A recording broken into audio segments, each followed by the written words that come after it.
إن الحمد لله نحمده ونستعينه ونؤمن به ونتوكل عليه ونعوذ بالله من شرور أنفسنا ومن سيئات أعمالنا من يهده الله فلا مضل له ومن يضلل فلا هادي له وأشهد أن لا إله إلا الله وحده لا شريك له وأشهد أن محمدا عبده ورسوله أرسله بالهدى ودين الحق ليظهره على الدين كله ولو كره المشركون اللهم صل على محمد وعلى آل محمد كما صليت على إبراهيم وعلى آل إبراهيم وبارك على محمد وعلى آل محمد كما باركت على إبراهيم وعلى آل إبراهيم إنك حميد مجيد أما بعد فإن خير الحديث كتاب الله وخير الهدي هدي محمد صلى الله عليه وسلم وشر الأمور محدثاتها وكل محدثة بدعة وكل بدعة ضلالة وكل ضلالة في النار أعوذ بالله من الشيطان الرجيم بسم الله الرحمن الرحيم يا أيها الذين آمنوا اتقوا الله حق تقاته ولا تموتن إلا وأنتم مسلمون بسم الله الرحمن الرحيم كلا إن الإنسان ليطغى أن رآه استغنى إن إلى ربك الرجعى ഏറെ പ്രിയപ്പെട്ട മുഅ്മിനുകളെ, അല്ലാഹുവിൻ്റെ കൽപ്പനകളും നിർദ്ദേശങ്ങളുമൊക്കെ നമ്മുടെ ജീവിതത്തിൻ്റെ എല്ലാ സന്ദർഭങ്ങളിലും സൂക്ഷ്മത പുലർത്തി തഖ്വയുള്ളവരായി മാറണമെന്ന് എന്നോടും നിങ്ങളോടുമായി ഓർമ്മപ്പെടുത്തുകയാണ്. അങ്ങനെ ജീവിച്ചു മരിക്കാൻ ഭാഗ്യം ലഭിക്കുന്ന മുത്തഖീങ്ങളുടെ കൂട്ടത്തിൽ അള്ളാഹു നമ്മെയും നമ്മുടെ കുടുംബങ്ങളെയും പ്രിയപ്പെട്ടവരെയും ഒക്കെ ഉൾപ്പെടുത്തി അനുഗ്രഹിക്കുമാറാവട്ടെ. നമ്മുടെ നാട്ടിൽ COVID-19 അതുമായി ബന്ധപ്പെട്ട വ്യാപന വാർത്തകൾ വലിയ ഗൗരവത്തിൽ നമ്മുടെ സർക്കാരും അനുബന്ധ വൃത്തങ്ങളുമൊക്കെ നമ്മോട് സൂചിപ്പിച്ചുകൊണ്ടിരിക്കുന്നുണ്ട്. ആ നിലക്ക് നമ്മളും നമ്മുടെ കുടുംബങ്ങളുമൊക്കെ കൂടുതൽ സുരക്ഷിതമായിരിക്കാനും സുരക്ഷിതമായി മുന്നോട്ട് പോകാനുമൊക്കെയുള്ള ജാഗ്രതയും മാർഗനിർദ്ദേശങ്ങളുമൊക്കെ പാലിക്കണമെന്ന് ആമുഖമായി ഓർമ്മപ്പെടുത്തുകയാണ്. നമ്മളിവിടെ പള്ളിയിൽ ഒരുമിച്ച് കൂടുമ്പോഴും വളരെ ക്ഷമയോടുകൂടി സാമൂഹ്യ അകലം പാലിക്കാൻ നിർബന്ധിക്കപ്പെട്ട നമ്മുടെ പ്രിയപ്പെട്ട സഹോദരങ്ങളും സഹോദരിമാരുമുണ്ട്. അള്ളാഹു അവർക്കൊക്കെ അർഹമായ പ്രതിഫലം നൽകി അനുഗ്രഹിക്കുമാറാവട്ടെ. നമ്മൾ അനുഭവിക്കുന്ന സമകാലിക സാഹചര്യങ്ങളിൽ നിന്ന് അള്ളാഹു നമ്മയൊക്കെ എളുപ്പത്തിൽ മുക്തരാക്കി നമ്മുടെ പൂർവ്വകാല നല്ല സ്ഥിതി അള്ളാഹു നമുക്ക് പ്രദാനം ചെയ്ത് അനുഗ്രഹിക്കുമാറാവട്ടെ. അതുപോലെ തന്നെ നമുക്ക് ഈ ഒരുമിച്ച് കൂടാനുള്ള അനുബന്ധ സൗകര്യങ്ങളൊക്കെ ഒരുക്കാൻ വേണ്ടി പള്ളി ജുമഅക്ക് മുമ്പായി തലേദിവസവും ഇന്ന് ജുമഅ തുടങ്ങുന്നത് വരെയൊക്കെ പ്രവർത്തിക്കുന്ന നമ്മുടെ കമ്മിറ്റി ഭാരവാഹികളുണ്ട്. അതുപോലെ തന്നെ നമ്മുടെ വളണ്ടിയർമാർ. അള്ളാഹു എല്ലാവർക്കും അർഹമായ പ്രതിഫലം നൽകി അനുഗ്രഹിക്കുമാറാവട്ടെ. നമ്മുടെ ഈ വൈറസ് വ്യാപനത്തിനിടയിലും നമ്മൾ കേൾക്കരുത് എന്ന് ആഗ്രഹിക്കുന്ന ഒരുപാട് വാർത്തകൾ നമ്മൾ കേട്ടുകൊണ്ടിരിക്കുന്ന ഒരു സാഹചര്യത്തിലൂടെയാണ് കടന്നു പോകുന്നത്. ഒരു മഹാമാരി നമ്മെ പിടിമുറുക്കിക്കൊണ്ടിരിക്കുമ്പോൾ മനസ്സൊക്കെ ഏകാഗ്രമാക്കി കൂടുതൽ അള്ളാഹുവിലേക്ക് ഭക്തിയോടുകൂടി അടുക്കുകയും മനസ്സൊക്കെ മറ്റ് അസ്വസ്ഥതകളില്ലാതെ അള്ളാഹു എന്ന ചിന്തയിലേക്ക് കേന്ദ്രീകരിക്കുകയും ചെയ്യേണ്ട സന്ദർഭമാണ് യഥാർത്ഥത്തിൽ. പക്ഷേ നമ്മുടെ അധികാര കേന്ദ്രങ്ങളിൽ നിന്നും അതുപോലെ തന്നെ മീഡിയകളിൽ നിന്നൊക്കെ നിറഞ്ഞു നിൽക്കുന്ന വാർത്തകൾ അത്ര രസകരമുള്ളതല്ല എന്ന് നമുക്കറിയാം. അധികാര കേന്ദ്രങ്ങൾ ദുഷിച്ചു പോകുന്നു എന്ന വാർത്തകൾ, അതുപോലെ തന്നെ ഇടത്തട്ട് കേന്ദ്രങ്ങൾ ഇതിനിടയിൽ പ്രവർത്തിക്കുന്നു എന്ന വാർത്തകൾ, ഇതിനൊക്കെ ഇടപെട്ടുകൊണ്ടിരിക്കുന്ന ഒരുപാട് വ്യക്തികൾ മനുഷ്യൻ്റെ മനസ്സ് ദുഷിച്ചു പോകുമ്പോൾ ഉണ്ടാകുന്ന സ്വാർത്ഥ താല്പര്യങ്ങൾ, ഇത്തരം കാര്യങ്ങളൊക്കെ നമ്മളിപ്പോൾ കേട്ടും വായിച്ചും കൊണ്ടിരിക്കുകയാണ്. അതുപോലെ തന്നെ അവിഹിത ബന്ധങ്ങളെക്കുറിച്ചും അനധികൃതമായ സമ്പാദ്യങ്ങളെക്കുറിച്ചുമൊക്കെ നമ്മൾ കേൾക്കുന്നു. യഥാർത്ഥത്തിൽ ഈ വാർത്തകളും ഈ ബഹളങ്ങൾക്കുമൊക്കെ ഇടയിൽ കുറ്റകൃത്യം ചെയ്തവർ വളരെ വിദഗ്ധമായി രക്ഷപ്പെടുകയും നീതി നിഷേധിക്കപ്പെടുന്ന ഒരുപാട് ആളുകൾ നമുക്കിടയിൽ പ്രയാസം സഹിച്ച്, മാനസിക പ്രയാസം സഹിച്ച് ജീവിക്കുകയും ചെയ്യേണ്ട സാഹചര്യങ്ങൾ ഉണ്ടാകുന്നു എന്നതാണ് ഒരാഴ്ചയായി നമ്മൾ അനുഭവിച്ചുകൊണ്ടിരിക്കുന്ന വിവിധ വാർത്തകളെ സംബന്ധിച്ച് നമ്മൾ മനസ്സിലാക്കുന്നത്.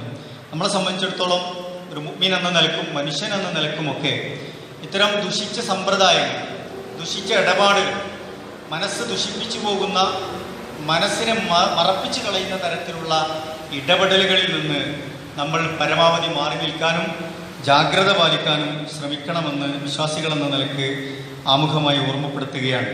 മനുഷ്യർ ദുഷിച്ചു പോകുന്നതിനെപ്പറ്റി പരിശുദ്ധ ഖുർആൻ നമുക്ക് താക്കീത് നൽകുന്നുണ്ട്. വിശ്വാസികൾ പ്രത്യേകിച്ചും ആ വിഷയത്തിൽ കൂടുതൽ ശ്രദ്ധിക്കേണ്ടതുമുണ്ട്. ഖുർആൻ സൂറത്തു അലക്കിൽ ആദ്യമായി ഖുർആൻ അവതരിച്ച ആയത്തുകൾ കഴിഞ്ഞ് പിന്നീട് സൂറത്തുൽ അലക്കിൽ നമ്മെ ഓർമ്മപ്പെടുത്തുന്ന വചനമാണ് ഞാൻ നിങ്ങളെ ഓതിക്കേൽപ്പിച്ചത്. കല്ലാ ഇന്നൽ ഇൻസാന ലയത്ഗാ. ഖുർആൻ പറയാണ്, നിശ്ചയമായും മനുഷ്യൻ അതിരുവിട്ട് കളയുന്നു. എങ്ങനെയാണ് മനുഷ്യൻ അതിരുവിട്ട് പോവുക? എങ്ങനെയാണ് അതിർത്തികൾ ലംഘിക്കപ്പെടുക? എപ്പോഴാണ് നിയമം പാലിക്കപ്പെടാതെ പോവുക? ഹലാലുകൾ അല്ലാത്ത ഹറാമിലേക്ക് മനുഷ്യൻ എപ്പോഴാണ് പോവുക? അതിൻ്റെ സാഹചര്യം ഖുർആൻ പഠിപ്പിക്കുന്നുണ്ട്. ഖുർആൻ പറഞ്ഞു,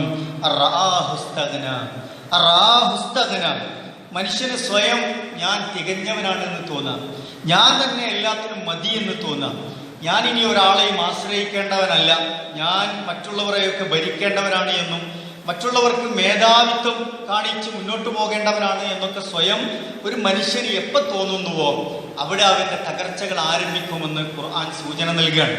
നോക്കൂ, ഭൂമിയിൽ ഞാൻ എല്ലാത്തിനും മതി, എല്ലാം തികഞ്ഞു എന്ന തോന്നൽ മനുഷ്യനിൽ അഹങ്കാരം ഉണ്ടാക്കും, അഹന്ത ഉണ്ടാക്കും, താനൂന്നിത്തരം അല്ലെങ്കിൽ സ്വന്തം തന്നിഷ്ടത്തിന് അനുകൂലമായി പ്രവർത്തിക്കാൻ അവനെ പ്രേരിപ്പിക്കും.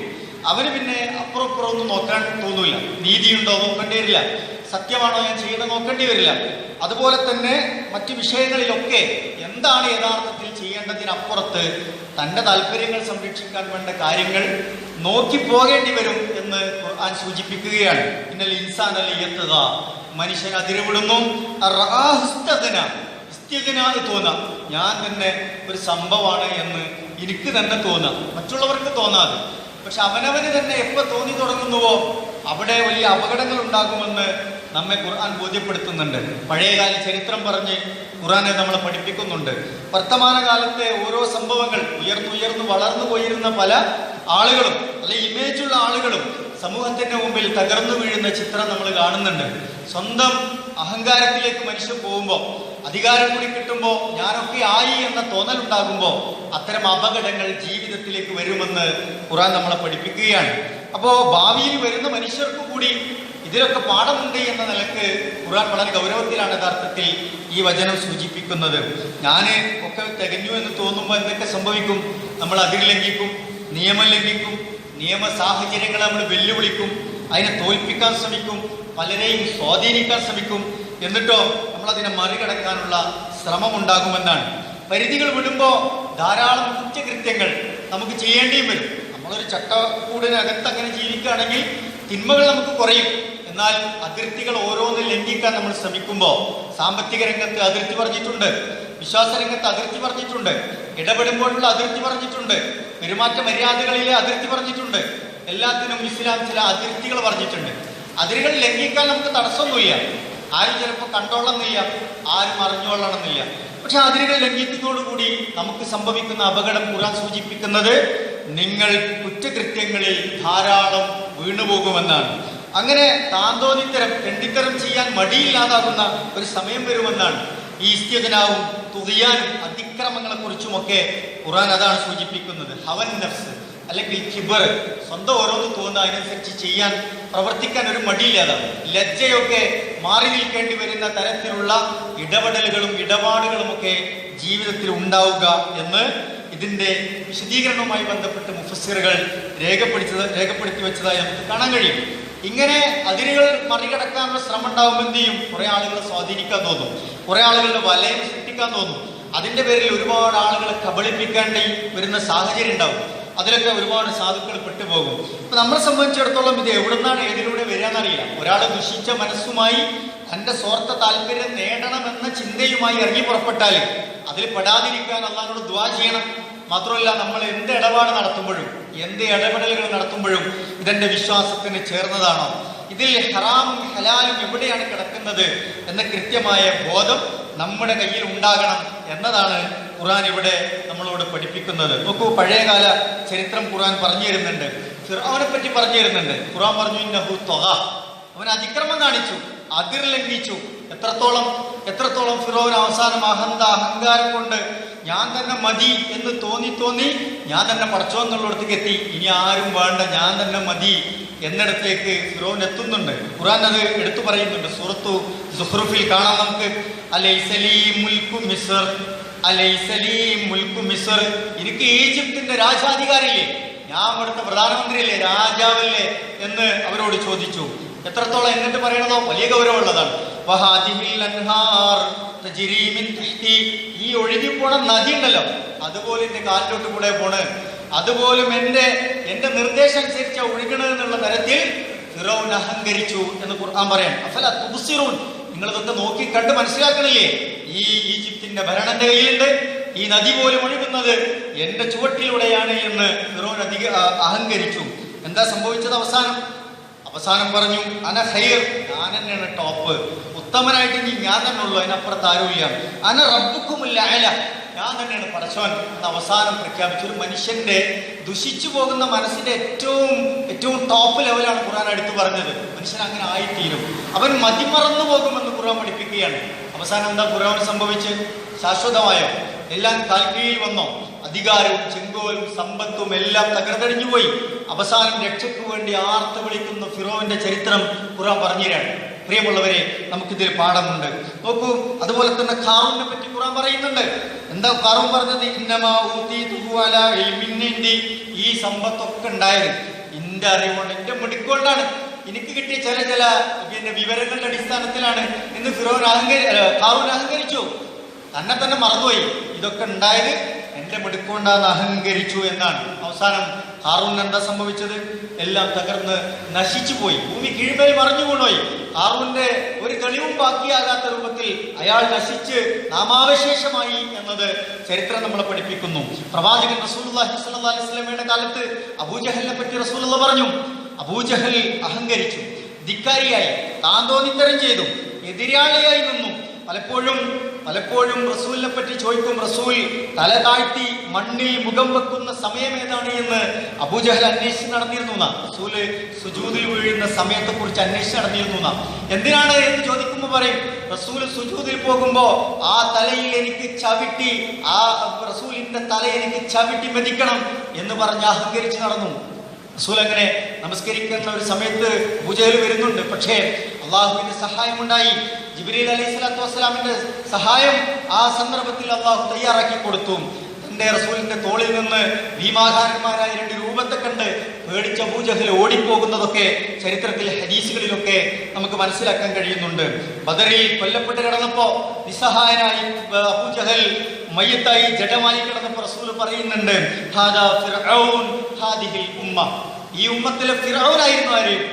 അബൂജഹൽ എന്ന് പറയുന്നുണ്ട്. അബൂജഹൽ എല്ലാം വെട്ടിപ്പിടിക്കണം എന്ന് വിചാരിച്ചു, എന്റെ കയ്യിലാണ് അധികാരമെന്ന് വിചാരിച്ചു, മക്കയും ഖുറൈശികളും ഒക്കെ എന്റെ കയ്യിലാണെന്ന് അഹങ്കരിച്ചു. അതുകൊണ്ട് മറ്റുള്ളവരെ അടിച്ചമർത്താൻ തുനിഞ്ഞു. അവസാനം എന്താ സംഭവിച്ചത്? എല്ലാം തകർന്ന് തരിപ്പണായി പോയി. ഞാൻ എന്ന ഭാവം, ഞാൻ മതി എന്ന ചിന്ത, ഞാൻ തന്നെയാണ് ഒരു സംഭവം എന്ന് ചിന്തിച്ചാൽ ഒരു മനുഷ്യന്റെ മനസ്സ് ദുഷിച്ചു പോകുമെന്ന് ഖുർആൻ നമുക്ക് പാഠമായി പകർന്നു നൽകുകയാണ്. പ്രിയപ്പെട്ടവരെ, പഴയകാല ചരിത്രം, രേഖപ്പെടുത്തപ്പെട്ട ചരിത്രം, നമ്മൾ സ്കൂളിലും കോളേജുകളിലൊക്കെ പഠിക്കുന്ന ചരിത്രം, ഹിറ്റ്ലറിന്റെ ചരിത്രം, മുസോളിനിയുടെ ചരിത്രം, നിഷ്ഠൂരമായി ഭരിച്ച ഭരണാധികാരികളുടെ ചരിത്രം, കിരാതമായ ഭരണം നടത്തിയ മനുഷ്യരുടെ ചരിത്രം ഒക്കെ ഇതുപോലെയാണ്. പ്രജകളെ അടിച്ചമർത്തിയവർ, അധികാര ദുർവിനിയോഗം നടത്തിയവരൊക്കെ, വ്യക്തികളാവട്ടെ ശക്തികളാവട്ടെ, എല്ലാം എവിടെ പോയി എന്ന് ഖുർആന്റെ ഈ പശ്ചാത്തലത്തിൽ നമ്മൾ ആലോചിക്കേണ്ടതുണ്ട്. ഞാൻ സൂചിപ്പിച്ചത്, എവിടെ മനുഷ്യൻ അതിരുവിടുന്നു അവിടെ സ്വയം മനുഷ്യന് ഞാൻ തന്നെ മതി എന്ന് തോന്നുമ്പോഴാണ് അത് സംഭവിക്കുക. ചുറ്റുള്ളതൊക്കെ ഇരുട്ടായി തോന്നും. ആരും കാണുന്നില്ല എന്ന് തോന്നും. അതിലേക്കാണ് ഖുർആൻ വെളിച്ചം വീശുന്നത്. ഇന്നൽ ഇൻസാന ലയത്ഗ അറാസ്തഗ്ന എന്ന് പറയുന്നത്. ഏത് രംഗത്തും പ്രിയപ്പെട്ടവരെ, നമ്മളൊരു മുസൽമാനായി ജീവിക്കുക എന്നതാണ്, മാതൃകാപരമായി ജീവിക്കുക എന്നതാണ്. കുടുംബരംഗത്ത് നമ്മൾ മാതൃക കാണിക്കണം, സാമൂഹ്യ ഇടപെടലുകളിൽ നമ്മൾ മാതൃകയാവണം, രാഷ്ട്രീയ രംഗത്ത് നമ്മൾ മാതൃകയാകണം, മതരംഗത്ത് മാതൃകയാകണം. അങ്ങനെ മാതൃകയാകാൻ നമുക്ക് കഴിയണം. അതിന് നമ്മെ എന്താ സഹായിക്കാം? അങ്ങനെ മാതൃക ആകാൻ ആർക്കാ കഴിയുക? എന്ത് ബോധം ഉണ്ടാകുമ്പോഴാണ് അതിന് കഴിയുക? ഖുർആൻ പറഞ്ഞു, ഇന്ന ഇലാ റബ്ബിക റുജ്ആ. നേരത്തെ ഓതിയ രണ്ടായത്തിന് ശേഷം അല്ലാഹു ഓർമ്മിപ്പിക്കുന്ന അതാണ്. ഇന്ന ഇലാ റബ്ബിക റുജ്ആ. നാളെ പടച്ചവനടുത്തേക്ക് മടങ്ങിപ്പോകണമെന്ന് ചിന്ത ഉണ്ടാകുമ്പോഴാണ് അതിന് സാധിക്കുക എന്നുള്ളതാണ്. മരിച്ചു പോകണം എന്ന ചിന്ത വരുമ്പോൾ അതിന് സാധിക്കുമെന്നാണ്. നോക്കൂ, എല്ലാവരും ഒരു വൈറസ് ഉള്ളിൽ കയറിയാൽ മരണം വരുമെന്ന ബോധമുള്ള, അങ്ങനെ ഭീതിയോടുകൂടി കഴിയുന്ന ഒരു സാഹചര്യത്തിലാണ് അത്രയുള്ള മനുഷ്യൻ എന്ന് സമകാലിക സാഹചര്യം നമ്മളെ ബോധ്യപ്പെടുത്തുന്നുണ്ട്. അള്ളാഹുവിലേക്ക് നമ്മൾ മടങ്ങണം. അവിടെ പരിക്കുകളില്ലാതെ അള്ളാഹിനെ കണ്ടുമുട്ടാൻ കഴിയണം. സ്വാർത്ഥ ലാഭങ്ങൾക്ക് വേണ്ടി ഇവിടെ നമ്മൾ നമ്മെ തന്നെ മറക്കുമ്പോൾ പരലോകമാണ് നമുക്ക് നഷ്ടപ്പെടുന്നത് എന്നത് നമ്മൾ മറക്കാതിരിക്കുക.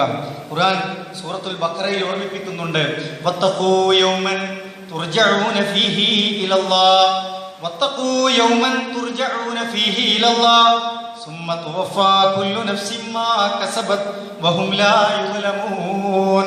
വത്തഖൂ, നിങ്ങൾ സൂക്ഷിക്കണേ, ഒരു ദിവസത്തെ നിങ്ങൾ സൂക്ഷിക്കണം. എന്താ ദിവസത്തിന്റെ പ്രത്യേകത? തുർജഊന ഫീഹി ഇലല്ലാഹ്, നിങ്ങൾ അല്ലാഹുവിലേക്ക് മടങ്ങേണ്ട ദിവസമാണത്, അല്ലാഹുവിനെ കണ്ടുമുട്ടുന്ന ദിവസമാണത്. ആ ദിവസത്തിൽ സുമ്മ തുവഫാ കുല്ലു നഫ്സിൻ മാ കസബത് വഹും ലാ യുളമൂൻ, ഓരോ മനുഷ്യരും ഇവിടുന്ന് സമ്പാദിച്ചു കൂട്ടിയതിന്റെ എല്ലാ അനന്തര ഫലങ്ങളും അനുഭവിക്കാനുള്ള ദിവസമാണത്. വഹും ലാ യുളമൂൻ. ഇവിടെ നമുക്ക് ചിലപ്പോ അനധികൃതമായ രൂപത്തിൽ സമ്പാദിച്ചേക്കാം, അനധികൃതമായ രൂപത്തിൽ നമുക്ക് ജാമ്യം ലഭിച്ചേക്കാം, പലരുടെയും മുമ്പിൽ കണ്ണിൽ പൊടിയിടാൻ പറ്റിയേക്കാം, ഒരു വിശദീകരണം കൊണ്ട് കാര്യങ്ങൾ നമുക്ക് മറച്ചു വെക്കാൻ പറ്റിയേക്കാം, അധികാരത്തിന്റെ ദണ്ടുപയോഗിച്ച് പലതും കണ്ടില്ലെന്നും കേട്ടില്ലെന്നും ഇതാണ് ശരിയെന്നൊക്കെ നമുക്ക് ബോധ്യപ്പെടുത്താൻ സാധിച്ചേക്കാം. പക്ഷെ ഇതൊന്നും ഇല്ലാത്തൊരു ദിവസം വരാനുണ്ട് എന്നത് നമ്മുടെ മനസ്സുകളിൽ ഉണ്ടാകണം. ഇത്തരം തിന്മകളിൽ വിട്ടുപോകുന്ന മനുഷ്യരെ സംബന്ധിച്ചിടത്തോളം അള്ളാഹുവിനെ കണ്ടുമുട്ടണമെന്ന ബോധം, അതിൽ നിന്നൊക്കെ തിരിഞ്ഞു നടക്കാൻ സാധിക്കണമെന്നാണ് ഖുർആൻ നമ്മളെ പഠിപ്പിക്കുന്നത്. അള്ളാഹു കാര്യങ്ങളെ സത്യസന്ധമായി മനസ്സിലാക്കി അള്ളാഹുവിനെ കുറിച്ച് ഓർത്ത് മുന്നോട്ട് പോകുന്ന യഥാർത്ഥ മുത്തഖീങ്ങളുടെ കൂട്ടത്തിൽ നമ്മെയും നമ്മുടെ കുടുംബങ്ങളെയും ഒക്കെ ഉൾപ്പെടുത്തി അനുഗ്രഹിക്കുമാറാവട്ടെ.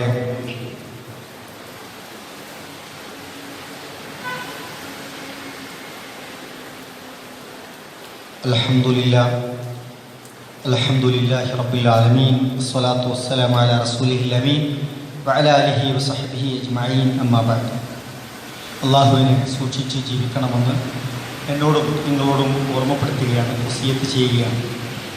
നമ്മൾ നമ്മെ തന്നെ മറക്കുമ്പോൾ ജീവിതത്തിൻ്റെ അതിർത്തികൾ ലംഘിക്കപ്പെടുമെന്നും അതിലൂടെ തിന്മകളിലേക്ക് വീണുപോകുമെന്നും അതോടുകൂടി നമ്മുടെ ജീവിതം തകർന്നു പോകുമെന്നുള്ള സൂചനകൾ പരിശുദ്ധ ഖുർആൻ നമുക്ക് നൽകുന്ന കാര്യമാണ് വിശദീകരിച്ചത്.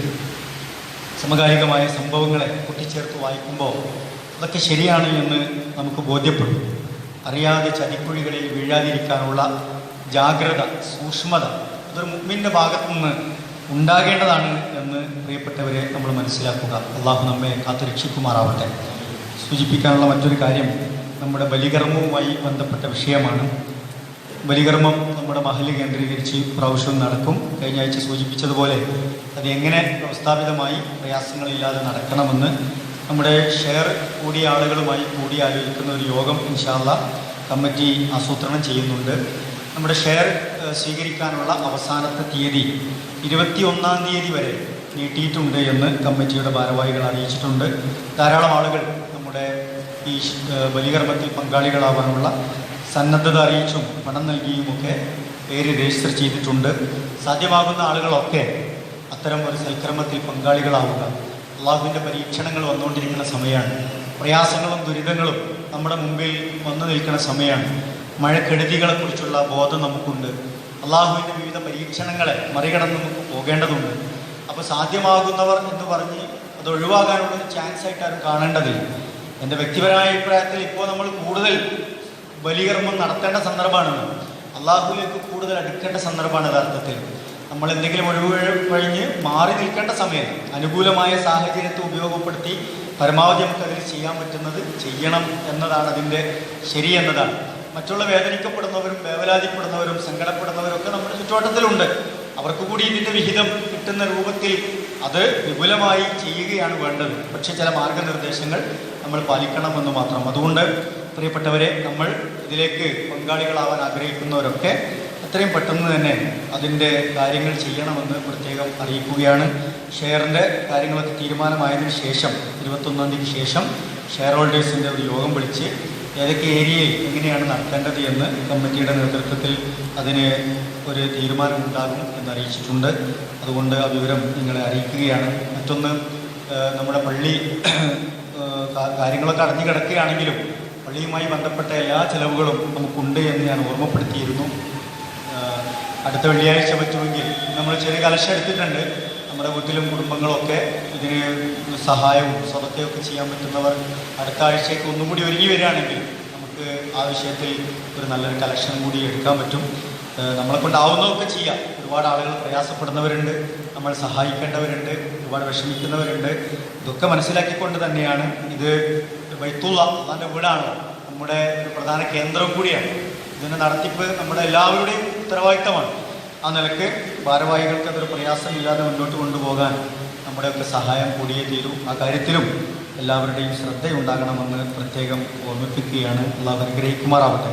അതുപോലെ തന്നെ നമ്മുടെ ബായിയാജിയുടെ മകൻ കഴിഞ്ഞ ദിവസം ഒരു അപകടത്തിൽപ്പെട്ട് മെഡിക്കൽ കോളേജിൽ ചികിത്സയിലാണ്. പ്രത്യേകം ദുആ ചെയ്യണമെന്ന് നമ്മളോട് ആവശ്യപ്പെട്ടിട്ടുണ്ട്.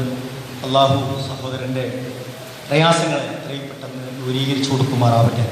രോഗ പ്രയാസങ്ങളിൽ നിന്നും അപകട പ്രതിസന്ധികളിൽ നിന്നും അള്ളാഹു സഹോദരനെ കരകയറ്റി ആശ്വാസം പ്രദാനം ചെയ്ത് അനുഗ്രഹിക്കുമാറാവട്ടെ.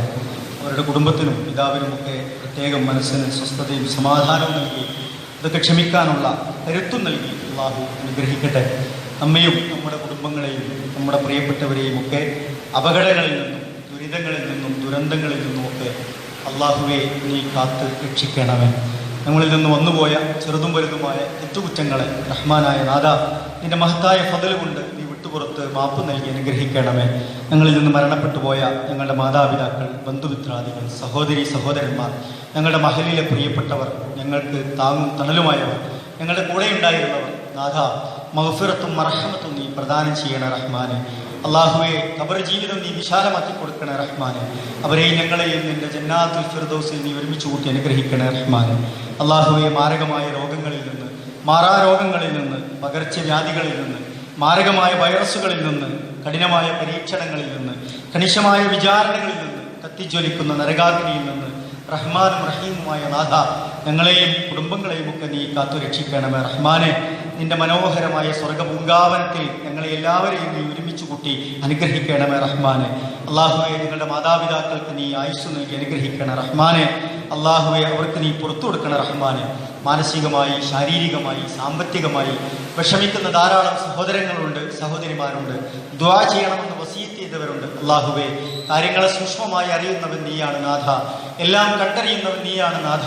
എല്ലാത്തിനും പരിഹാരം നൽകാൻ കഴിയുന്നവൻ നീ മാത്രമാണ് നാഥ.